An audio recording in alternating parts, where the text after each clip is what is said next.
We meet here today as the world continues to grapple with the worst international public health emergency in over a century. In its wake, COVID-19 has changed the way we live and work and has heralded a new normal in which virtual meetings provide a safe way for the world to continue engaging.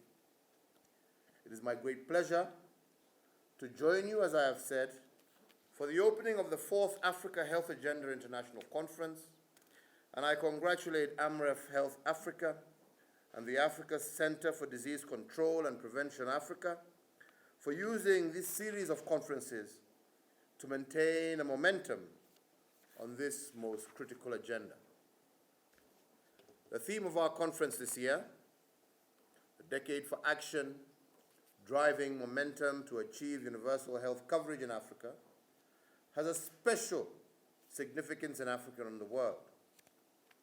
The devastating social economic impacts of COVID-19 pandemic have demonstrated to all of us the centrality of health in our development efforts. Indeed, it is clear that our global economic and social recovery hinges on how effectively the global community, continental as well as regional bodies, and individual states are able to control diseases. I am pleased to note today the strong participation of our young people in this conference as speakers, but also in this plenary session. The youth are a key constituency in driving momentum towards UHC, and they should never be sidelined. We should engage with and empower our young people and give them the knowledge and skills to take charge of their health. In this context, I would also urge the conference to give special attention to health issues that plague our young people, which include teenage pregnancies, alcohol and substance abuse, lifestyle diseases, epidemics such as HIV and AIDS, as well as mental health, amongst others. We should also not lose sight of the fact that some of these health issues have been exacerbated during this COVID-19 pandemic. Ladies and gentlemen, our forefathers envisioned an African continent that was free from poverty, ignorance, and disease. We have indeed made significant progress towards the realization of this vision. Diseases such as smallpox and polio have been eradicated due to sustained vaccination efforts. The burden of malaria cases on our continent has also been greatly reduced through effective coverage with insecticide-treated nets and treatment of pregnant women and children in endemic areas. Equally encouraging, access to reproductive health services has improved maternal health outcomes, resulting in fewer maternal and child deaths across our continent.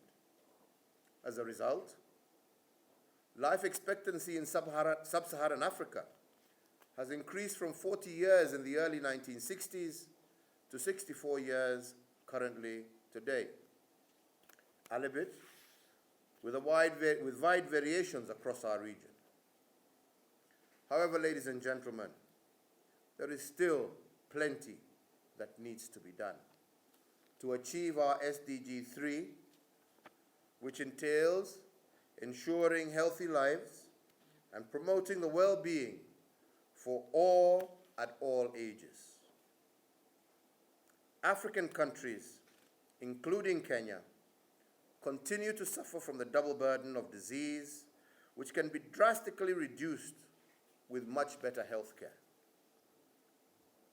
Indeed, the prevalence of preventable diseases such as respiratory conditions, diarrheal diseases, HIV, AIDS, TB, and malaria, as well as the rising burden of non-communicable diseases including diabetes, cancer, cardiovascular disease such as heart attacks and chronic respiratory diseases such as asthma, continues to pose a very significant challenge to us on the continent.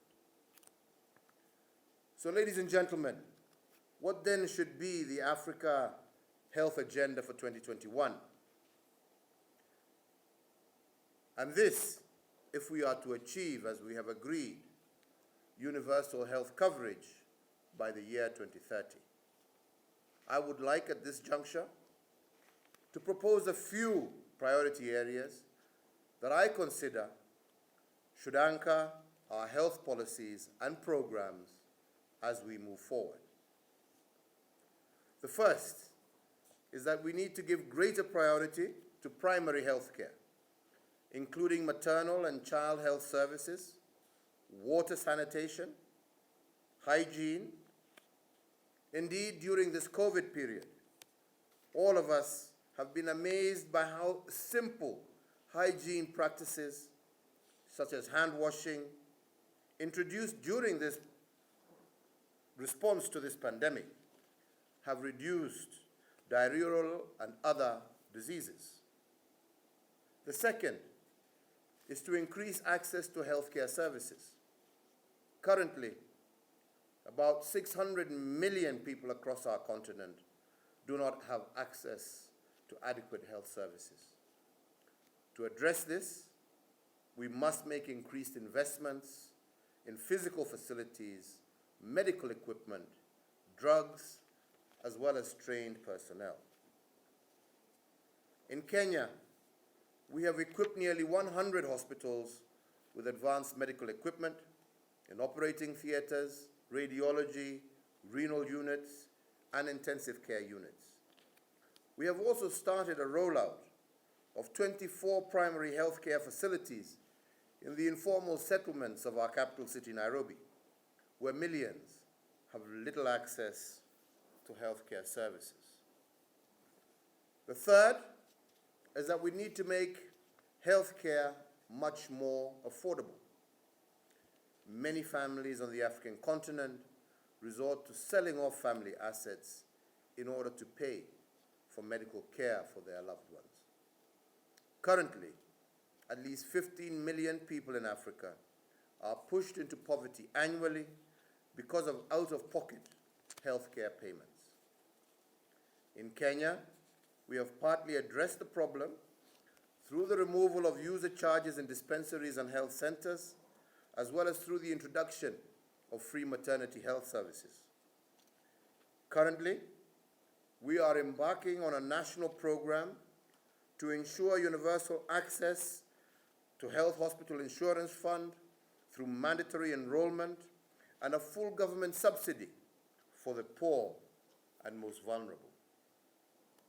Fourth, we need to harness the innovative energy and creativity witnessed in Africa in response to the COVID-19 pandemic.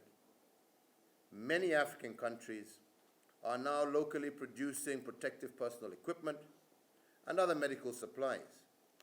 I urge health providers, investors, as well as our development partners participating in this conference to nurture such innovations, especially those that are led by our young people.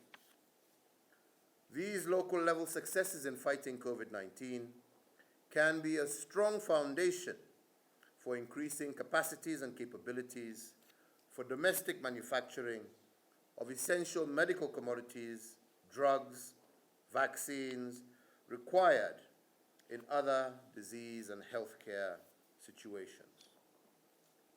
Fifth, we need to strengthen health sector collaboration and coordination across different levels of government, across different nations, within countries, with the private sector, and also with our citizenry. During the past year, we have witnessed the power of collaboration and citizen engagement. If we are to achieve UHC by 2030, the mission must not be one of just the national government alone. It will take the combined effort and close collaboration of national as well as county or devolved leadership, religious leaders, civil society organizations, our private sector, and indeed our ordinary citizens. Between our nations, we must collaborate and coordinate. And as I said earlier, we have shown this when the African Union Bureau of our Assembly of Heads of State and Government successfully developed continental COVID-19 strategies and the Africa Medical Supplies Procurement Platform. This we did by working together.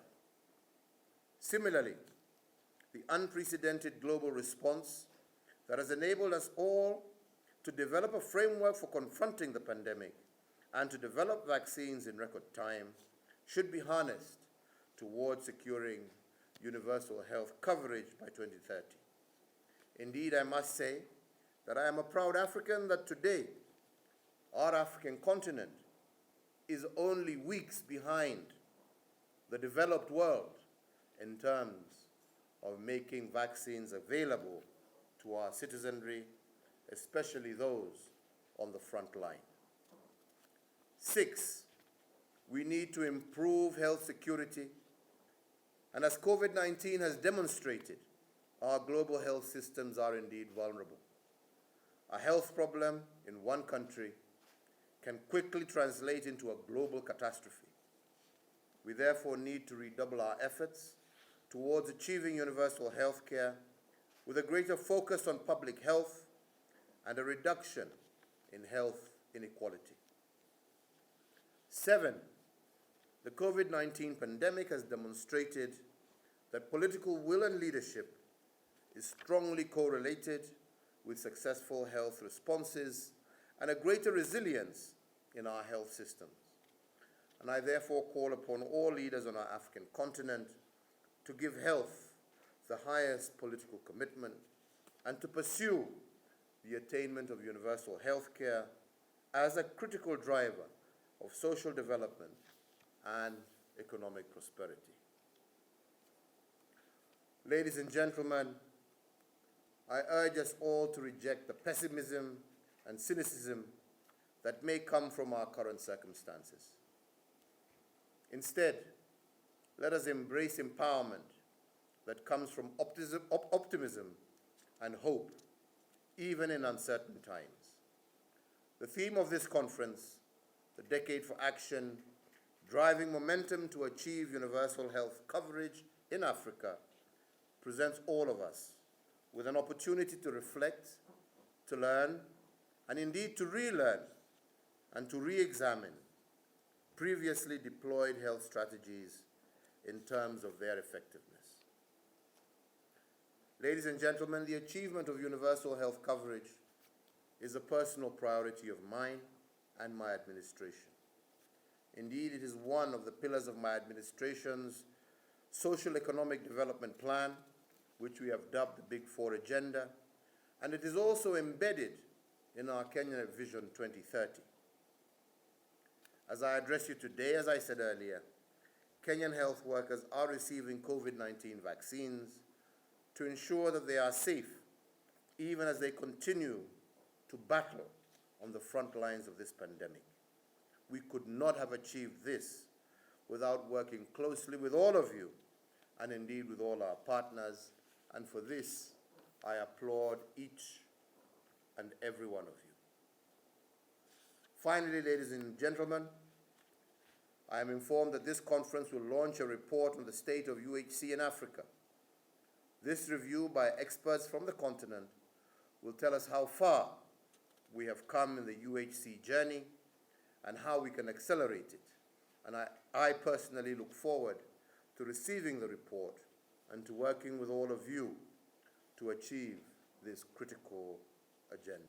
It is now my distinct pleasure and honor to declare this conference officially open and to wish all of you very, very fruitful deliberations. Thank you all.